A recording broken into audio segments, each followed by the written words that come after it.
Welcome to successful myself Manish Kumar. Daily current affair के session में आपका स्वागत है। यदि यह वीडियो आपके लिए हेल्पफुल होता है तो प्लीज़ इस चैनल को सब्सक्राइब कर लें और शेयर करें। तो आइए अब हम लोग स्टार्ट करते हैं। आज का पहला क्वेश्चन, विश्व का सबसे बड़ा रेडियो टेलीस्कोप किस देश में स्थित है? ए रूस, B Bharat, C America, D चीन। तो इसका सही आंसर क्या हो जाएगा? ऑप्शन नंबर डी, चीन।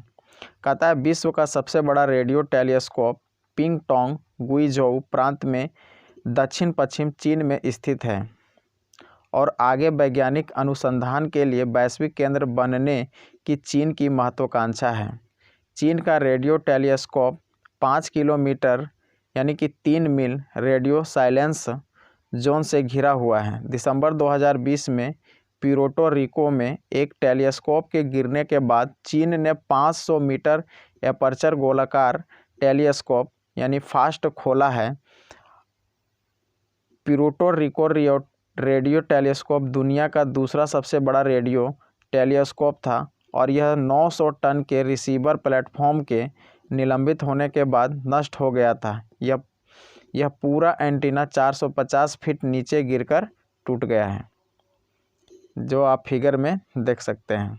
नेक्स्ट क्वेश्चन नंबर 2, निम्न में से किसको संयुक्त राष्ट्र महासचिव एंटोनियो गुटेरेस ने चीन में रेजिडेंट को कोऑर्डिनेटर के रूप में नियुक्त किया है? ए सौरभ मल्होत्रा, बी गणेश महापात्रा, सी सिद्धार्थ चटर्जी और डी सुनील ठाकुर। तो इसका सही आंसर क्या हो जाएगा? सिद्धार्थ चटर्जी। कहता है सिद्धार्थ चटर्जी को संयुक्त राष्ट्र महासचिव एंटोनियो गुटेरस ने चीन में रेजिडेंट कोऑर्डिनेटर के रूप में नियुक्त किया है। वे 1997 में संयुक्त राष्ट्र में शामिल होने से पहले भारतीय सेना में एक कमीशन अधिकारी थे। रेजिडेंट कोऑर्डिनेटर देश के स्तर पर विकास के लिए संयुक्त राष्ट्र महासचिव के प्रतिनिधि हैं। एक resident coordinator sustainable development goals यानी SDGs के अनुरूप कोविड-19 महामारी से उबरने में देशों की सहायता के लिए संयुक्त राष्ट्र से टीमों का नेतृत्व करता है। आप इनका फोटो देख सकते हैं, यही है सिद्धार्थ चटर्जी।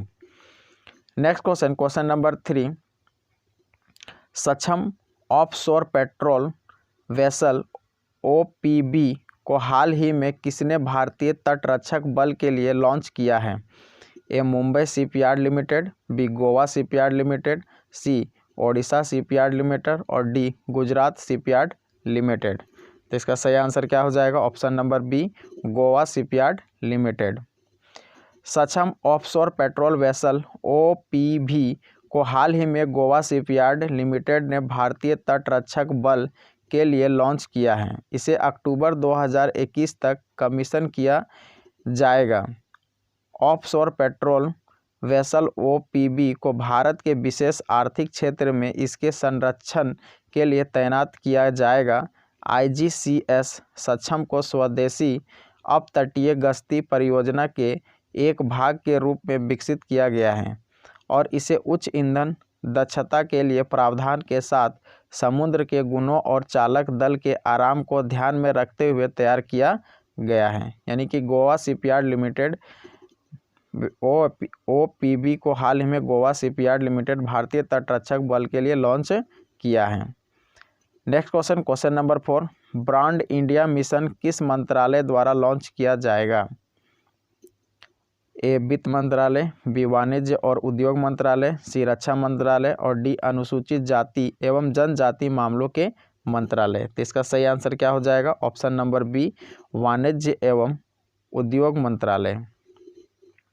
वाणिज्य और उद्योग मंत्रालय द्वारा ब्रांड इंडिया मिशन लॉन्च किया जाएगा, जिसका उद्देश्य भारत में निर्मित गुणवत्ता वाले उत्पादों को बढ़ावा देना है। पहल के तहत भारतीय और देश के बाहर के ग्राहकों को भारत में निर्मित उत्पादों के बारे में शिक्षित किया जाएगा। कार्यक्रम का उद्देश्य भारत के नेतृत्व की स्थिति और गुणवत्ता प्रतिबद्धता को प्रदर्शित करना है। यह पहल भारत के टैग किए गए निर्मित सामान प्रदान करेगी और निर्माताओं को टैग प्राप्त करने के लिए न्यूनतम 20% स्थानीय सामग्री का उपयोग करना होगा। क्वेश्चन नंबर 5, निम्नलिखित में से 19 दिसंबर को भारत के किस राज्य का मुक्ति दिवस मनाया जाता है? ए केरल मुक्ति दिवस, बी पंजाब मुक्ति दिवस, सी झारखंड मुक्ति दिवस और डी गोवा मुक्ति दिवस। तो इसका सही ऑप्शन क्या हो जाएगा? ऑप्शन नंबर डी, गोवा मुक्ति दिवस। गोवा मुक्ति दिवस, गोवा लिबरेशन डे, भारत में हर साल 19 दिसंबर को मनाया जाता है और यह उस दिन का प्रतीक है जब 1961 में पुर्तगाली शासन के 450 वर्षों के बाद भारतीय सशस्त्र बलों ने गोवा को मुक्त कराया था।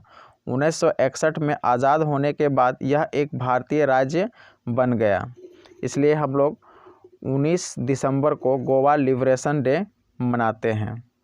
नेक्स्ट क्वेश्चन, क्वेश्चन नंबर 6, हाल ही में किस देश को अगले 2 ओलंपिक या अगले 2 साल के लिए किसी भी विश्व चैंपियनशिप में अपने नाम, ध्वज और राष्ट्रगान का उपयोग करने से प्रतिबंधित कर दिया गया है? ए भारत, बी रूस, सी चीन और डी जापान।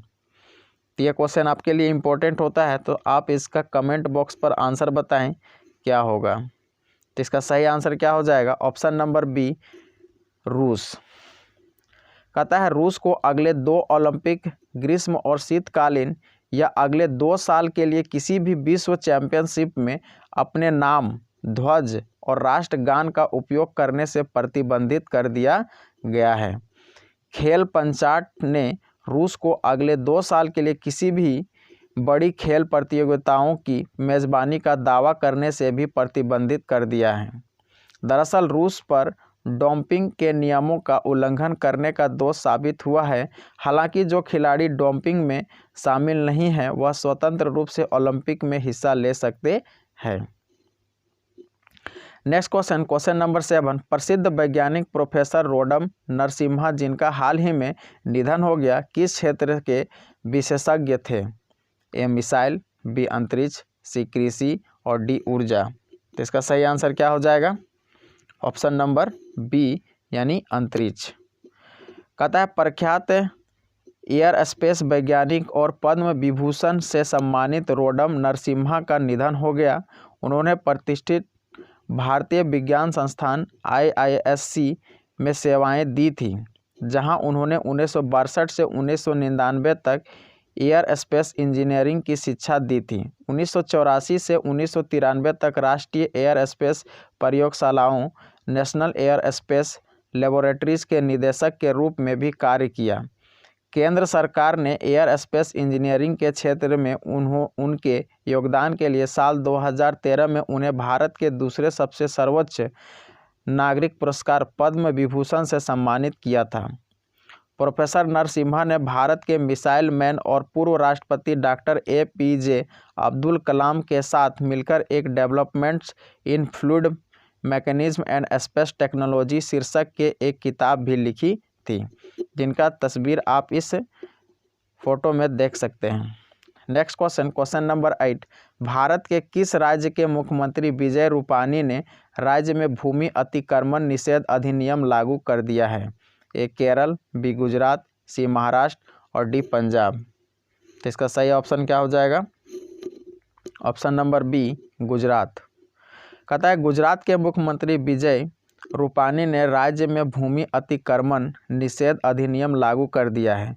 मुख्यमंत्री ने यह घोषणा की है कि राज्य में भू माफियाओं के खिलाफ कानूनी कार्रवाई करने के लिए राज्य में गुजरात भूमि अतिक्रमण निषेध अधिनियम को सख्ती से लागू किया जाएगा, जिन्होंने राज्य सरकार की भूमि के साथ साथ आम किसानों के साथ अन्य सार्वजनिक ट्रस्ट और मठों की निजी भूमि पर कब्जा कर लिया है। Next question, question number 9, Pakistan team के किस तेज गेंदबाज ने हाल ही में अंतर्राष्ट्रीय क्रिकेट से संन्यास लेने की घोषणा की है? ए मोहम्मद आमिर, बी शाहिद अफरीदी, सी उमर गुल और डी शाहीन अफरीदी। तो इसका सही आंसर क्या हो जाएगा? Option number A Mohammad Amir. Pakistan के तेज गेंदबाज मोहम्मद आमिर ने अंतर्राष्ट्रीय क्रिकेट छोड़ने का फैसला किया है। 28 साल के इस तेज गेंदबाज ने पाकिस्तान क्रिकेट बोर्ड PCB पर मानसिक प्रताड़न का आरोप लगाया है। आमिर पाकिस्तान की उस टीम का हिस्सा थे जिसने 2009 विश्व कप T20 कप जीतने के अलावा 2017 में चैंपियनशिप ट्रॉफी खिताब जीता। नेक्स्ट क्वेश्चन, क्वेश्चन नंबर 10 और इस सेशन का लास्ट क्वेश्चन, मानव विकास रिपोर्ट 2020 निम्न में से किसके द्वारा जारी किया गया है? ए इसरो, बी संयुक्त राष्ट्र विकास कार्यक्रम, सी पर्यावरण मंत्रालय और डी यूनेस्को। तो इसका सही आंसर क्या हो जाएगा? ऑप्शन नंबर बी संयुक्त राष्ट्र विकास कार्यक्रम।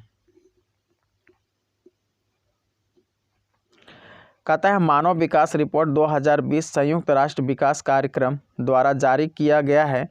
2019 में भारत 130वें स्थान पर था। 2020 में 189 देशों के बीच भारत को 131वें स्थान पर रखा गया है। 2020 में भारत का मानव विकास सूचकांक 0.640 था।